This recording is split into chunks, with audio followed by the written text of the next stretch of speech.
L'État qui accorde la vie à de l'espoir, c'est parti avec cette grande édition des savoirs. À la une de cette édition, 6 civils ont été tués ce jeudi 19 septembre 2024 au groupe Maboulé et dans la chefferie d'Ibaema Badjiri à territoire d'Ndjougou. Nous sommes dans la province de l'Ituri. Les détails vous arrivent. Maendeleo FM. Madame, Messieurs, une voix forte vient de sortir du coquille des élites de la chefferie de Walendu Bindi à découvrir tout au début de ces radiojournal. Maendeleo FM. La hausse des prix des transports s'est fait voir du côté de Nyanya Badegaïdo. Plusieurs défis font face. Le détail à tout à l'heure. Maendeleo FM. Tels sont les titres choisis parmi tant d'autres qui font l'ossature de cette grande édition vespérale. Bienvenue à tous et au détail.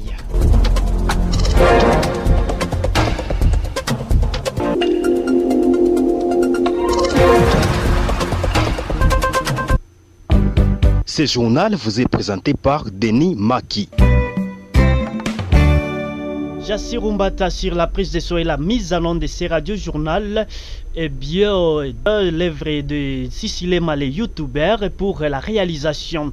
6 civils ont été tués ce jeudi 19 septembre 2024 au groupement Boule dans la chefferie de Bahema Badjiri à territoire d'Ndjougou. Nous sommes dans la province de l'Ituri. Les formations livrées par les coordonnateurs de la société civile de cette entité précitée, Messieurs Malo Désiré, annonce que lors de cette incursion, ces miliciens ont incendié plusieurs maisons d'habitation et blessé 4 civils. Je vous propose de suivre Malo Désiré, coordonnateur de la société civile de Bahema Badjiri, joué au téléphone par Jospewa Jourkima.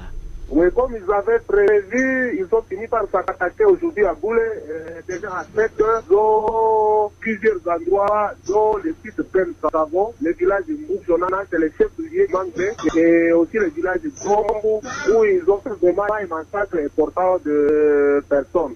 Donc, comme village provisoire, ils ont tué 6 personnes. Parmi ces 6 personnes, il y a 3 femmes et 3 hommes, 4 personnes blessées, dont une maman, 3 hommes. Ces blessés sont en train de suivre les soins au centre de santé de référence de Boulé. Et à part ça, ils ont tué plusieurs objets de valeur, ils ont incendié des maisons. Donc ce n'est que village provisoire parce que jusque-là, on n'a pas encore accessibilité à tous ces endroits où ils ont fait tous ces désordres-là. 4 blessés. Sinon, mais nous savons qu'ils ont incendié plusieurs maisons dans le village de Bombo. Comme on n'a pas encore accessibilité à cet endroit-là, il ne sera pas vraiment estimé. Donc pour le moment, la population vit dans une grande inquiétude parce que leur objectif est de s'attaquer au centre commercial même de Boulé.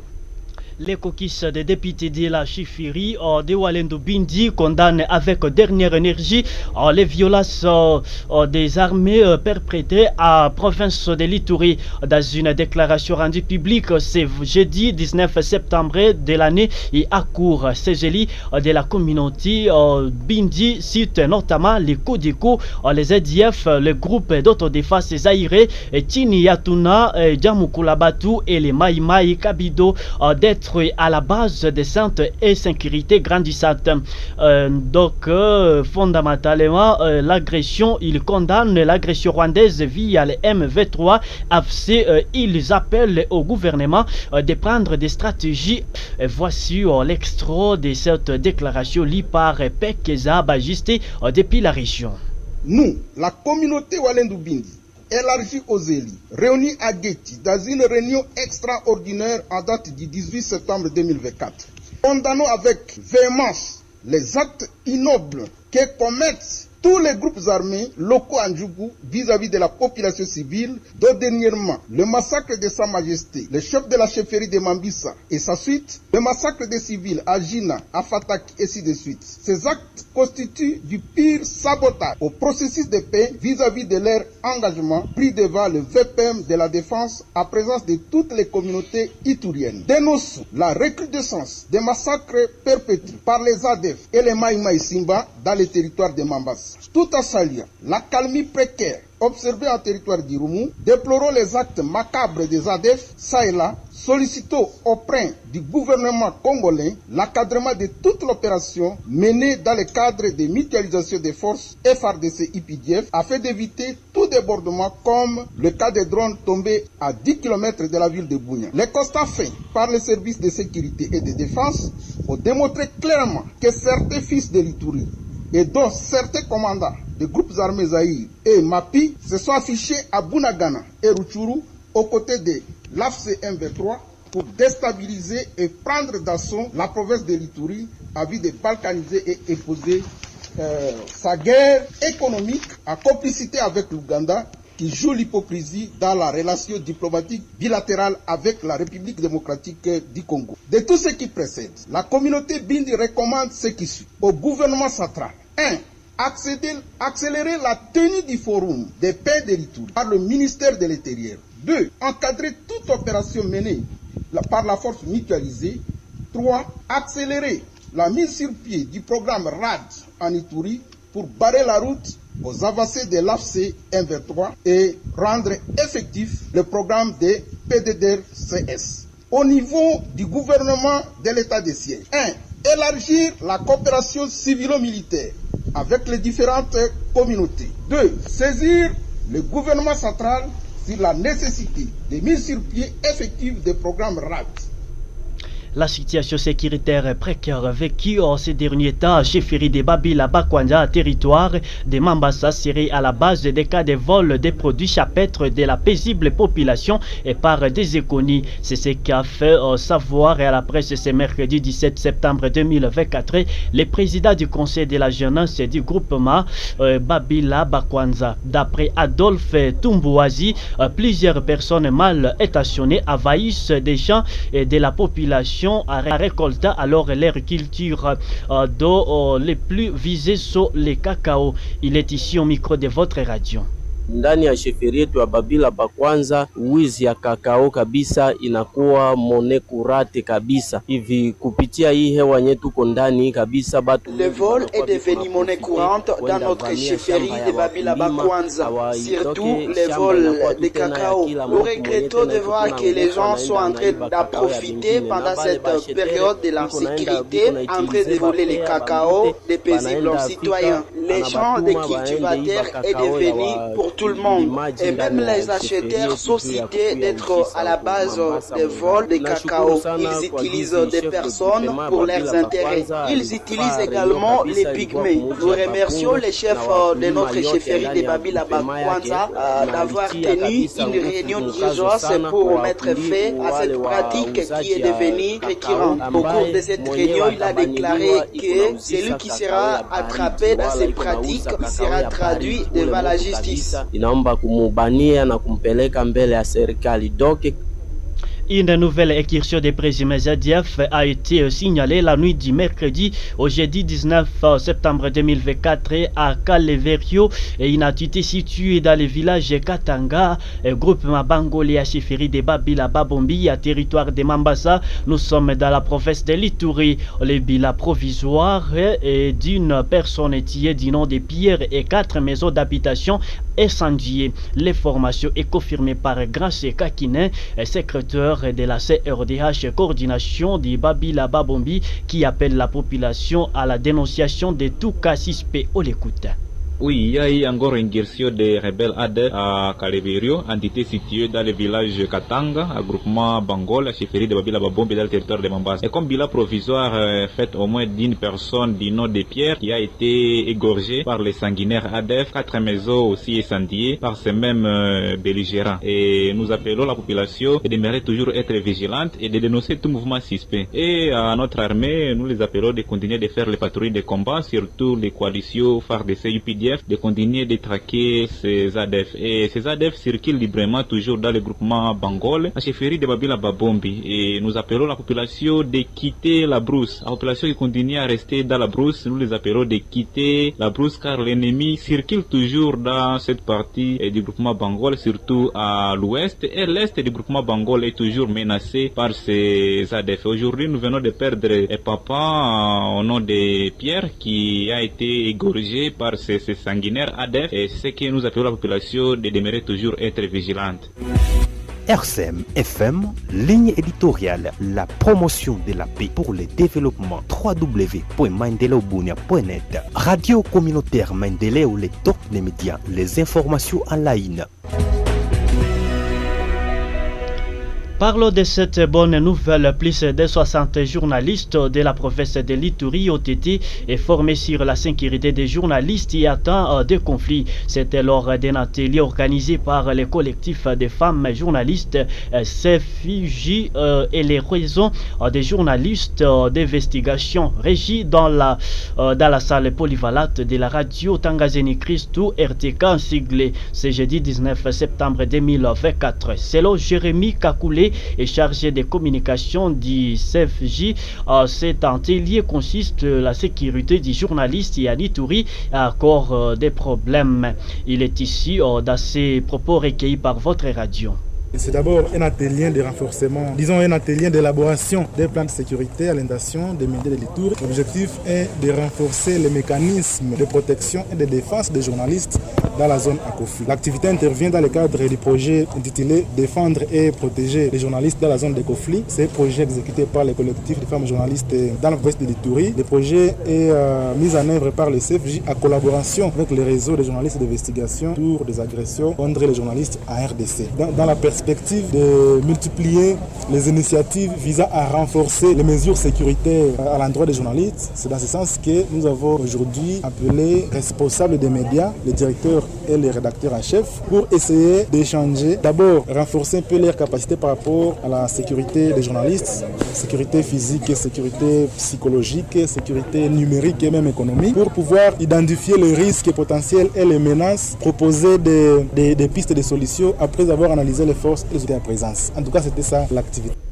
Plus de 1600 ménages retournés dans le village Luna et un groupement Banda Vilemba, chefferie de Walesevo Koutou depuis le mois de juillet de l'année à court, grâce à l'imposition de la sécurité par l'armée loyaliste de la République démocratique du Congo. Dans un entretien avec la société civile et forces vives du village ce jeudi 19 septembre 2024, selon Léo Mazaleki, le massacre des civils qui est perpétré dans les champs et l'œuvre des terroristes ZDF.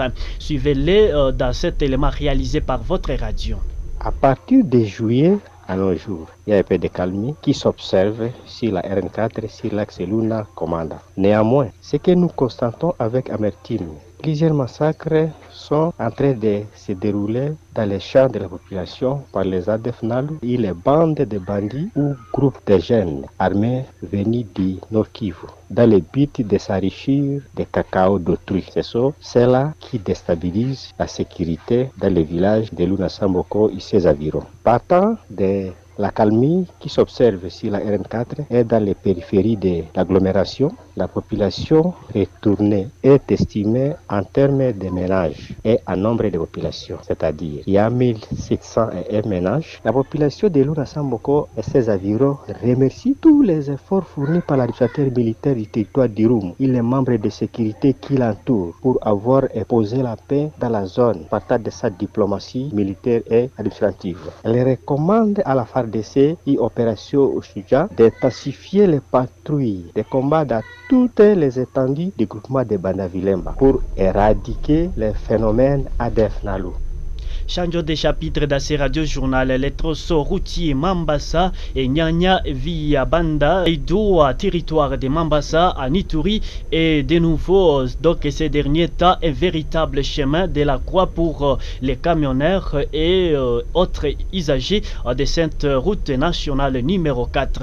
Une situation qui vient d'impacter négativement sur les prix des transports pour ceux-là qui utilisent des motos pour voyager. Plus de détails dans ces rendus de Nikes Kasereka depuis la région. Le prix d'une course à moto sur l'axe routier Mambasa et Puluba Dengaïdo dans le territoire de Mambasa en Ituri est passé de 120 000 à 200 000 voire 250 000 francs congolais. La dégradation très avancée de ce trousseau routier lors de 135 km est la cause de cette hausse des prix du transport. Des sources locales rapportent que plusieurs véhicules de transport en commun à provenance de Kisangani, Isiro, Bunia et Butembo sont coincés dans des bourbiers. La société civile locale plaide pour la réhabilitation urgente de cette route nationale numéro 4 pour l'économie des provinces de l'Ituri, Chopo, Otuele et du Nord Kivu. Terminons cette édition avec cette page éducative où les parents d'élèves sont appelés à se hâter pour inscrire leurs enfants car les études préparent et bon avenir de l'enfant. C'est le message de Jean-Baptiste, le préfet de l'Institut Mayalibo, une école non conventionnée de la province éducationnelle Irumudi. Se confie à la RSM Bougnan ce jeudi 19 septembre 2024. Celui-ci appelle les autorités à songer pour les réhabilitations alors des écoles afin que les écoles se sentent dans un bon environnement. Elias Kasserandi sur terrain, voici Sorandi. L'Institut Mayalibo est situé au quartier d'Élé, à la limite entre la ville de Bunia et le territoire d'Injougou. Cette école se distingue de toutes les autres par la discipline scientifique. Pour certains élèves, choisir l'Institut Mayalibo comme son école était choix judicieux car selon eux, les enseignants sont bien rodés et travaillent avec abnégation. Moi je suis Adek Marie Proskovia, élève de la 4e année humanité scientifique de l'Institut Mayalibo à Délé. Moi vraiment, j'apprécie cette école. Les enseignants vraiment sont actifs, pas de chômage dans notre école. Il y a des lycéens. Le nom c'est Aïtori Bumba Jidi. Vraiment cette école c'est une bonne école où il y a la formation. Les élèves sont bien formés intellectuellement, spirituellement, voire même physiquement. Les autorités compétentes sont appelées à doter les écoles d'une bibliothèque, souhaitent cet autre élève. Parce que nous, les finalistes, nous avons besoin de bien s'exprimer en lisant des livres, des manuels. Les jeunes doivent passer à privilégier les études, non seulement pour leurs intérêts personnels, mais aussi pour l'intérêt de toute la province, ajoute cet élève finaliste. Je m'appelle Choukour Béabo, élève de la 4e HP. Ce que je vais demander à mes amis qui s'adhèrent dans des groupes armés, je les demande de cesser avec ce comportement. Le bon comportement, c'est de venir ici à l'école. Pour sa part, Jean-Baptiste, préfet des études au sein de l'Institut Mayalibo Délé, note que les études ont bel et bien repris. Nous avons respecté scrupuleusement la rentrée scolaire telle qu'édictée par le calendrier du ministère de l'Éducation nationale et Nouvelle Cité. À lui d'ajouter que les difficultés ont été énormes au cours de l'année passée, hélas un appel à sa hiérarchie. La première difficulté que nous avons rencontrée pour l'année scolaire 2023-2024, nous avons d'abord le problème des infrastructures. Vous comprendrez que le nombre de salles sont vraiment insuffisants, donc nous n'avons des salles qui peuvent contenir tous les élèves que nous avons. Raison pour laquelle vous voyez, nous avons fait donc des petites salles qui contiennent certaines options. Donc de l'occasion, je vais profiter aussi faire une suggestion à nos hiérarchies de bien vouloir songer pour ne fût-ce que nous donner un projet de construction, de ne fût-ce que même 6 salles de classe, ça va beaucoup donc épauler les enfants. Signalons que l'Institut Mayalibo Délé organise plusieurs options. Des retours de délai, Elias Kass, le Aïvouka, Maendeleo FM. Auditeurs, auditrices, c'est par là que nous arrivons à la fin de cette grande édition vespérale, mais c'est là qui nous ont suivis à court des diffusions, pas de panique. Je vous rappelle les moments forts de ces radios-journal. Maendeleo FM. 6 civils ont été tués ce jeudi 19 septembre 2024 au groupe Maboulé et dans la chefferie de Bahema Badjere à territoire d'Indjougou. Nous sommes dans la province de l'Ituri. Vous avez les détails dans cette édition des nouvelles. Maendeleo FM. Mais aussi une voix forte vient de sortir du conquis des élus de la chefferie de Walendu Bindi et vous avez découvert cette précision dans cette édition des nouvelles. Maendeleo FM. La hausse des prix des transports s'est fait voir du côté de Nyanya Badegaido. Plusieurs défis vous avez aussi découvert dans cette édition des nouvelles. Maendeleo FM. Tels sont les titres qui ont constitué l'ossature de cette grande édition vespérale. J'étais Denis Maki à sa présentation. La prise de son et la mise en onde a été bien assimilée par Didier Jassi Rumbata. Madame, messieurs, ne manquez pas de suivre cette même édition. Ça sera bien sur YouTube, Maendeleo Bunia TV, TikTok, Maendeleo Bunia Info, Facebook et Radio Communautaire Maendeleo Bunia. Et ne manquez pas aussi de vous abonner massivement sur cette chaîne. C'est Radio Journal a été la réalisation de Sisile Malé, youtubeur. Madame, messieurs, on se retrouve dans nos prochaines éditions. Portez-vous tous bien.